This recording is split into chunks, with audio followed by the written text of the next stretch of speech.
And police informant Peter Ngugi, who was sentenced to 20 years in jail, provided the prosecution with the crucial evidence needed to put the murderers of Willie Kimani, Josephat Mwenda and Joseph Muiruri behind bars. Justice Jessie Lessit noting that his testimony, even though it had variations, did not try shade any black with white. Mavoko takes you through footage of Ngugi's testimony when he led investigators to the various scenes of crime during trial. And here are some excerpts. 1 month's role in the realization of Friday's sentencing of the individuals behind the murders of Willie Kimani, Josephat Mwenda and Joseph Muiruri will remain beyond question. The man is the fifth accused, Peter Ngugi. For the fifth accused, he made a confession to the police, which I believe helped immensely in the investigation. It was his confession that shaped the investigations. This is the container where lawyer Willie Kimani, his client Josephat Mwenda and driver Joseph Muiruri were held after their abduction in June 23, 2016.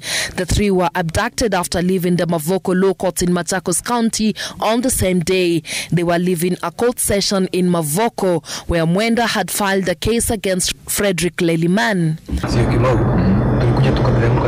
According to police informer Peter Ngugi, the three were held here until nightfall.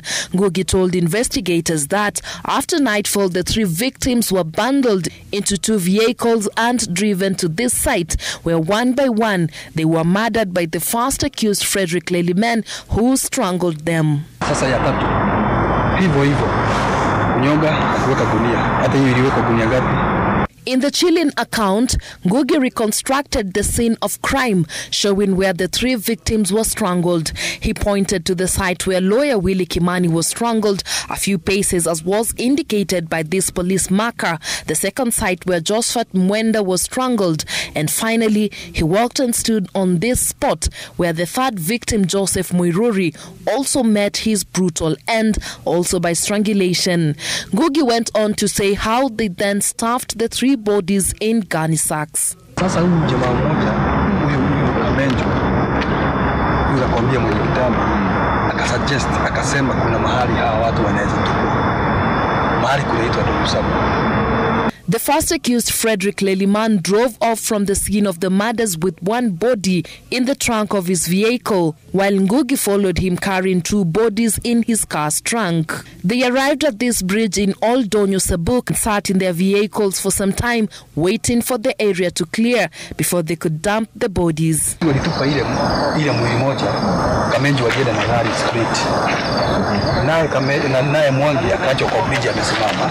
Ndio anikoje, ndio sini ashuke, wachukue zile mbili waweke kwa maji. When the 3 went missing, a frantic search for them was mounted.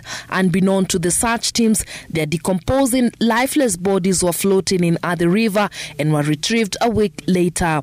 A postmortem by government pathologist Dr. Johansen Odua revealed that they had blunt force trauma and had died by strangulation. Friday's sentencing of the 4 accused marks the end of 7 painful years of searching for justice by the families of the victims. Mavoko, Citizen TV. The end.